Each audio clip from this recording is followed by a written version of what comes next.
For now, though, it's time to go on to our last story of the day. And I've been looking forward to an opportunity to include this in a podcast for quite some time, Paul. I've discovered the Pirate Island Club with no opponents. Have you ever heard of the island of Helgoland? Yes, I have, but I don't know much about it. I'll be totally honest with you. Yeah, not to be confused with Legoland. That's the rivals, right? That's the big bitter rivalry.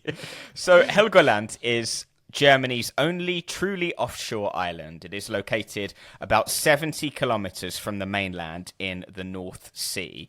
And that isolated position has made it, over the years, the perfect refuge for pirates. That's my fun fact number one about Helgoland. I've got two more fun facts, Paul. It is also known for being the birthplace of the German national anthem. Apparently the lyrics were written there. And thirdly, the British band Massive Attack named their fifth studio album after the island. But of course, we can't just give you random facts without giving you random football facts too, Paul. No, we can't. There is a football club on this island, right? So this is VfL Fosite Helgoland. Is it Fosite? My pronunciation in German is dreadful, as everywhere else.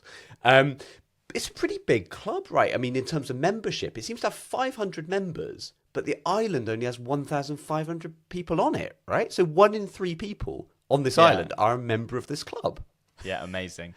It is a member of the German Football Association, but it cannot take part in national competitions due to the costs involved.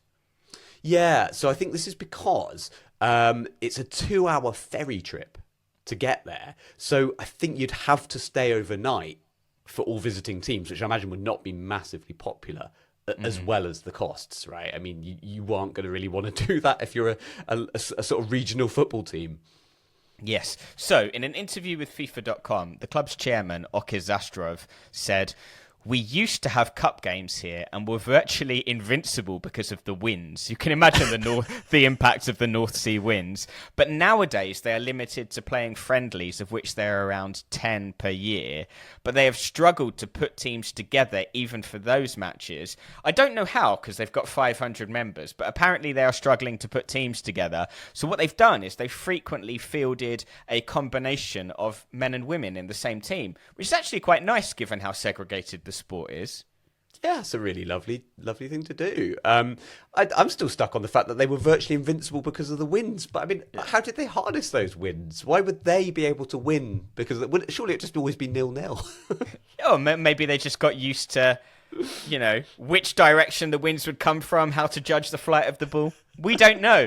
But the wind made them apparently virtually invincible. Now they don't have any opponents because of their location. So that is why they have become this club from this former pirate island that now doesn't have any competitive football. That did get us thinking about other geographically quirky German clubs. And we've each come up with an example. Who have you got, Paul? Well, I'm going quite geographically relatively close to Helgoland. Is the East Frisian Islands. So they're about 150 kilometres to the southwest. There are 2 clubs in the archipelago. There is Borkum and Nordeney. And they were both in the same league in the 9th tier. This was, I think, a couple of years ago. And so they have this incredible derbies between the 2 of them. And the one that I remember was that they had a game that ended 2-2. And the travel time was 3.5 hours to get there, but 5 hours on the way back because the tide was out. Nordeney stopped on another island to get a couple of crates of beer. As you do on an away day. Yeah, I remember that. We talked about that on a pod. I think we had like an island-based pod a couple of years back, and I think we talked about that fixture. But wasn't there like an even weirder story about the return fixture? Yeah, the tide prevented them travelling by boat, so they had to take a train, a ferry, a coach, another ferry, and the whole thing took 4 hours. And one of the players, Giuseppe Rapana, owns a pizza restaurant in Borkum, so he wasn't able to sort of wait for the return. So he flew in a plane along with 4 other people to get back.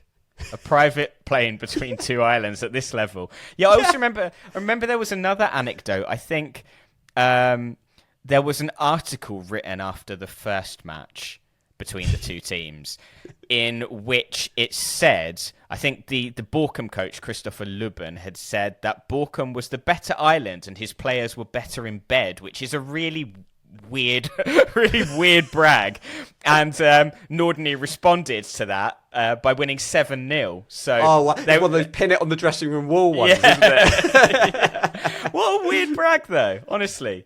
Yeah. The weird geographical German football club that I've come up with is the case of Kleinwalsertal. We did post about them on social media fairly recently. This has quite a unique status given that it belongs to Austria, this town, but the valley is surrounded by a border of mountains in such a way that the only route in is via Germany, which proved particularly problematic during the COVID pandemic when the international border was closed and the town was essentially cut off from everywhere else. But of course, what interests us most is the football, and because games in Austria would be very circuitous to get to for the Kleinwalsertal team, they are not only members of the Austrian Football Association, but also of the German one. So they are members of two football federations. Wow. I mean, I was going to say, where else would that be the case? But I suppose Vaduz, for example, must be members of Liechtenstein and Switzerland, right? So it does happen. I don't know if they're just a guest team, though. I don't know if they are members in Switzerland, actually. I think they pay a fee just to be guests. Not entirely sure. But I'm going to leave the listeners with I think a fascinating fact about Kleinwalsertal. And that is that its pitch is really at a high altitude, not quite Bolivian levels, but it's 1,200 meters above sea level, which means, Paul, that its pitch in Austria is actually the highest altitude football pitch in German football, just not in Germany. That's amazing. That is the ultimate. I mean, it's not coming up in any pub quizzes soon, but it should be. That was the best pub quiz fact I've heard for a while.